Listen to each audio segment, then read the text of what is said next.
बहुत पुराने ज़माने की बात है। एक राजा था। उसके महल में एक बहुत सुंदर बाग था। बाग में तरह तरह के फूलों के पौधे और अनेक प्रकार के मीठे फलों के पेड़ थे।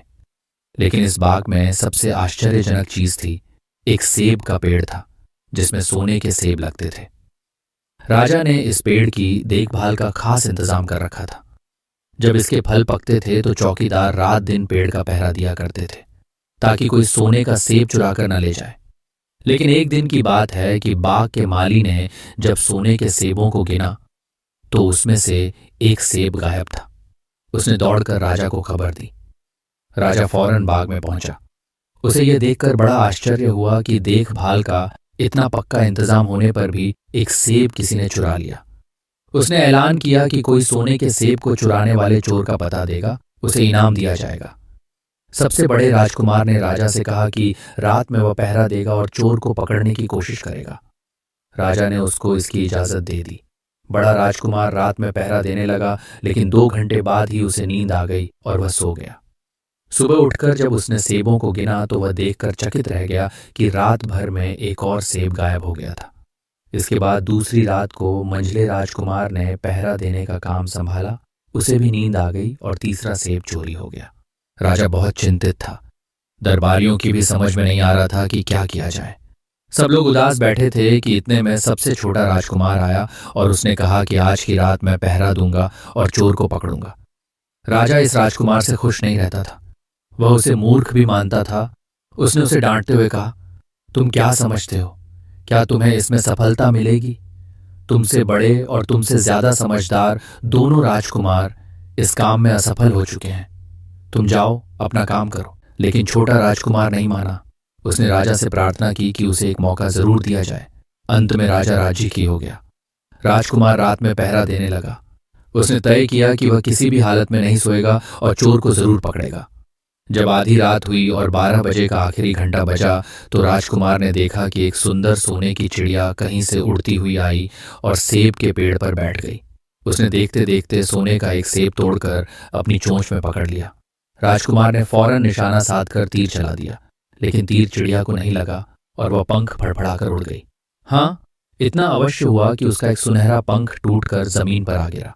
दूसरे दिन सुबह राजकुमार ने राजा को सारी बात बता दी और वह सोने का पंख उनके सामने रख दिया। पंख इतना सुंदर और इतना कीमती था कि राजा उसे देखता ही रह गया। उसने कहा, अगर उस चिड़िया का एक पंख इतना सुंदर है तो वह पूरी चिड़िया कितनी सुंदर होगी। मैं चाहता हूं कि उस चिड़िया को कोई पकड़ लाए। सबसे पहले बड़ा राजकुमार इस काम के लिए रवाना हुआ। चलते चलते वह एक जंगल में पहुंचा। वहां उसने एक लोमड़ी को एक पेड़ के नीचे आराम करते हुए देखा। राजकुमार ने मौका देखकर तीर अपने धनुष पर चढ़ा लिया। वह तीर छोड़ने ही जा रहा था कि लोमड़ी ने चिल्लाकर कहा, राजकुमार, मुझे मत मारो। पता है कि तुम सोने की चिड़िया की खोज में निकले हो। तुम मेरी राय मानो तो तुम्हारा काम जल्दी ही पूरा हो जाएगा। तुम इसी रास्ते से सीधे चले जाओ। शाम होने पर तुम एक गांव में पहुंचोगे। वहां तुम्हें आमने सामने 2 धर्मशाला मिलेंगी। एक धर्मशाला खूब सजी सजाई और सुंदर सी होगी, लेकिन तुम उसमें मत ठहरना।